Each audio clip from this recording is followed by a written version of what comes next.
Good morning, Year 2. Okay, we're going to carry on with our story today of Lila and the Secret of Rain.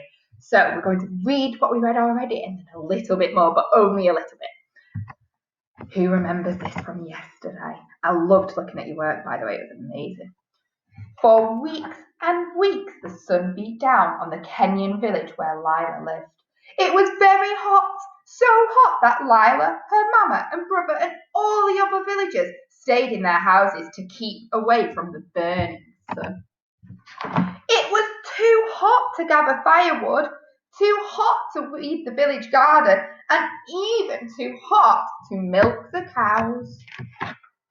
One night, Lila overheard her mama talking about the well that had dried up and the crops that were failing. Without water, there can be no life, Lila heard her mama say. Lila wanted so much for the sun to stop shining and for the rain to come, but the sun did not stop shining and the rain did not come. Okay, so already I hope you're noticing from the sheet yesterday some differences between your life and Lila's life. Now we're going to have a look at some of the vocabulary, so the posh, that's our word for posh words, isn't it, in this text that we might not know what that is. So the sun beat down, where it says on the first page that the sun beat down on the Kenyan village, it just means that the sun is shining very hot. I am going to put the sheet into your pack, then you have got, you can look back at this as well. And when we've read a bit more of the story, I'll also put a copy of the book into your pack. But at the moment, we're just reading a page at a time and I don't want you to read ahead. So the next one here, gather firewood. That just means to collect wood for the fire. So to weed the village garden, that means to pull up unwanted plants from the ground, like we would do over here. To milk the cow, that simply means to get milk from the cow. A well is a hole in the ground where you can collect water. So again, that's a difference straight away. They have to go to a well to collect water. Have a think, where would we get water from if we wanted it? From in our houses or at school. Dried up means that there's no water left in it. Failing crops means that the crops are dying and the crops are like the plants and the things that they grow.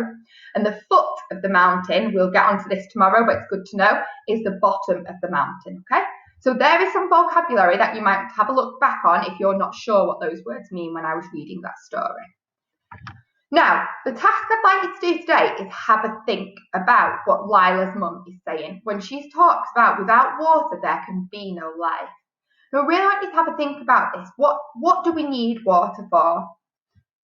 Maybe you can have a talk with your parents and pretend they're your shoulder partners about what we need water for. And I'm going to give you a clue.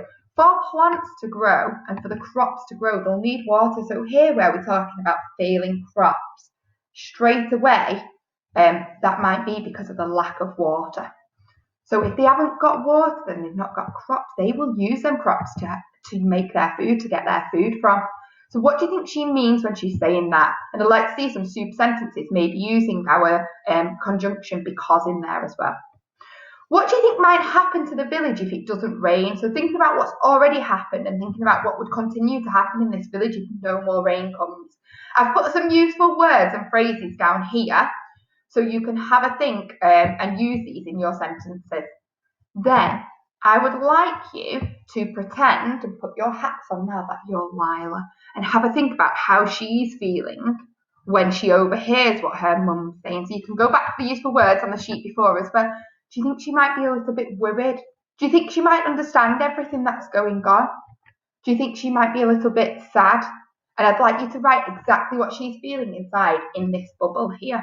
Again, you can take pictures of your work and upload it to Seesaw. I've put this here for you to look back on. And if you want, you can pause this at any time and listen to me reread the story to get some ideas. Good learning, Year 2.